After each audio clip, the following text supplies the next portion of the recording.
There are lives that change everything, not just by what they build, but by what they believe. That unity is possible, that service matters, that our greatest strength is each other. Brigadier General Charles E. McGee lived that belief. A barrier-breaking Tuskegee airman, a mentor, a patriot, a voice of quiet power. He taught us how to lead with courage and live with purpose. Each year, the Brigadier General Charles E. McGee UNITY Award is presented to an American whose life reflects the values he lived by: courage, integrity, perseverance, and above all, unity. The UNITY Award is something that we cherish because it was something that my dad represented in so many ways and certainly dedicated himself to bringing people together. This year, Friends of the National World War II Memorial is proud to posthumously present the 2025 UNITY Award to Frederick Wallace Smith, a United States Marine, visionary entrepreneur, devoted patriot, and tireless champion of the World War II generation. His life reminds us it is possible to serve with valor, to lead with vision, and to bring people together in common purpose. It means a lot. We're incredibly honored to accept this award. Our father was a great admirer of Brigadier General McGee, and everything this award stands for really spoke to his heart, integrity, perseverance. This honor would have meant the world to him. As a student of history and knowing what the Tuskegee Airmen went through and how they served our country, he would be extremely humbled by this recognition. Fred Smith was born on August 11, 1944, in Marks, Mississippi, and raised in Memphis, Tennessee, in a family driven by service. He studied economics at Yale, flew charter planes, and sketched an idea for a network that could move critical shipments overnight. Then he paused his dreams and chose duty. Fred Smith served 4 years in the United States Marine Corps, completing 2 combat tours in Vietnam. On May 27, 1968, under withering fire, he risked everything to rescue wounded Marines and lead a successful counterattack. Being a veteran himself and having been through combat, he knew the horrors of war.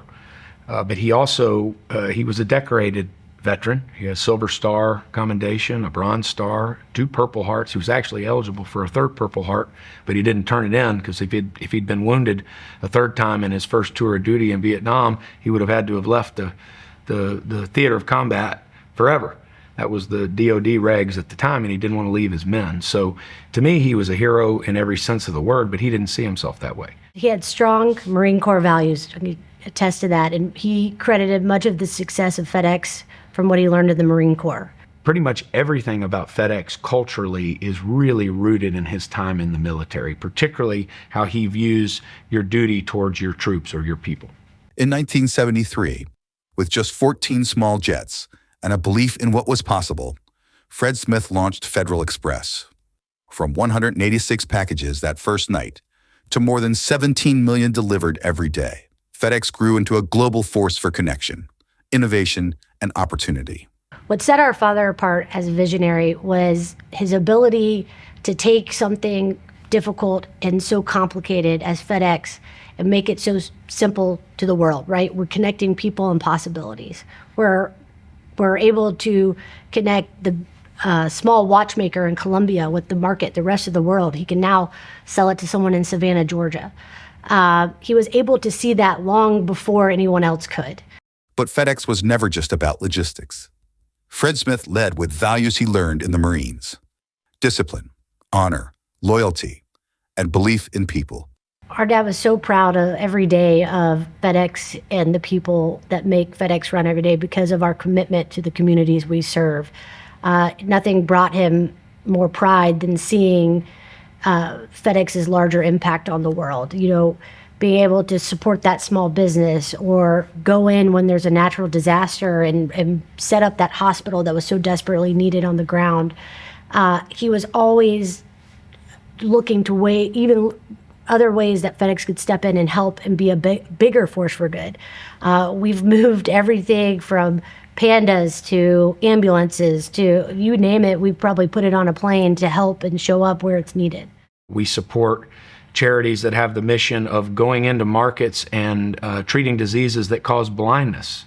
There are so many ways in which we're able to use the great reach we have through this expansive FedEx network and our manpower on the ground and our many resources to jump into action and give back and help.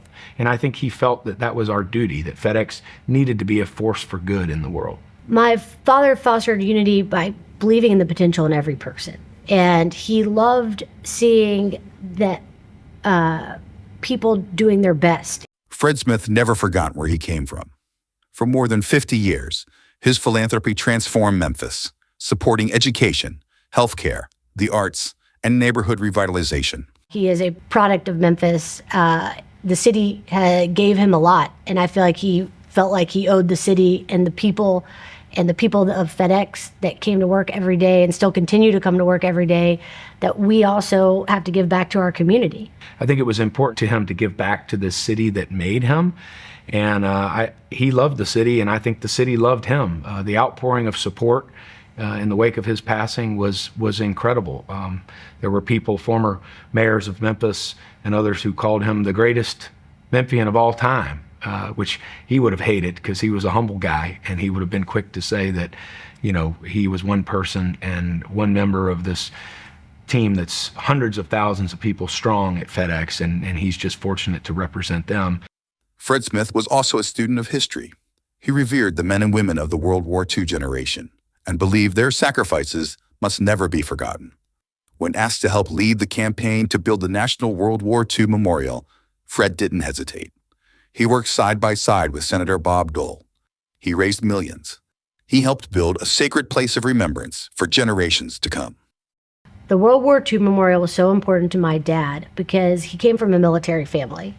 And he was a military historian. Honestly, he was such a student of history and military history and World War II, and really knew intimately the stories, the military logistics, the battles that were fought on the ground there were so horrific, and what courage it took for those men to show up and the families to support them, and the men and women that showed up, and how the country came together. They're called the greatest generation for a reason. He admired them tremendously, and he thought it was tragic that there was not a memorial to them. So when he got the call to help raise the money for this with Senator Dole, he jumped into action because he felt this was something that was absolutely needed as a testament to these, brave soldiers that literally saved the world. So it was a calling for him. It was a mission he knew he had to complete, not only for Senator Dole, but for the families and for history. So students today can know about World War II and know what the sacrifice these men and women made for our country. Fred Smith wasn't chasing legacy, he was living it. In boardrooms and battlefields, in late nights and early mornings, and quiet phone calls with his children. How do you carry forward Fred Smith's example of service leadership and generosity when he was such a big force? Not one of us can do everything he did, but he did set the example that we can serve our community. We can be great siblings and take care of each other, because he was at his heart, his core, a family man. I mean, he always had time for us. There wasn't a time I called him he didn't answer the phone, no matter what important meeting he was or who he was meeting with or where he was in the world. He always had time for his family, and that is so important and such a bedrock of his moral compass. He was never concerned with his legacy. He wasn't a fragile person. He didn't worry about how the world might see him when he was gone. FedEx, his family, that was his legacy, and it was up to other people to decide. He just was so focused on the act of doing. He was the ultimate man in the arena, to quote Teddy Roosevelt, just a great doer of deeds that was always focused on being productive and trying to leave the world a better place than he found it. That's all he really focused on. And so that's the example he set, and that's what we all hope to live up to. He imagined a future no one else could see, and he inspired all of us to do the same. Fred Smith and Charles McGee never served side by side, but they walked the same path. Leaders of action, men of values, builders of unity. General McGee often spoke of 4 guiding principles: perceive, prepare, perform, persevere. They weren't just words. They were a way of living. And in Fred Smith's journey, they come vividly to life. He perceived a world that could be better connected. He prepared through study, service, and sacrifice. He performed with courage, clarity, and innovation. And he persevered through every challenge, always with purpose. Two men, two eras, one timeless set of principles. They were of high character. What they stood for, what they fought for, and changed the lives of their families, of their communities, and in the long run, in the world. For his lifetime of service, leadership, and unwavering commitment to unity, Friends of the National World War II Memorial proudly presents the 2025 Brigadier General Charles E. McGee UNITY Award, posthumously to Frederick Wallace Smith. We thank you for recognizing our father for his contributions in recognizing those great men and women and living up to the high standards and ideals that they set.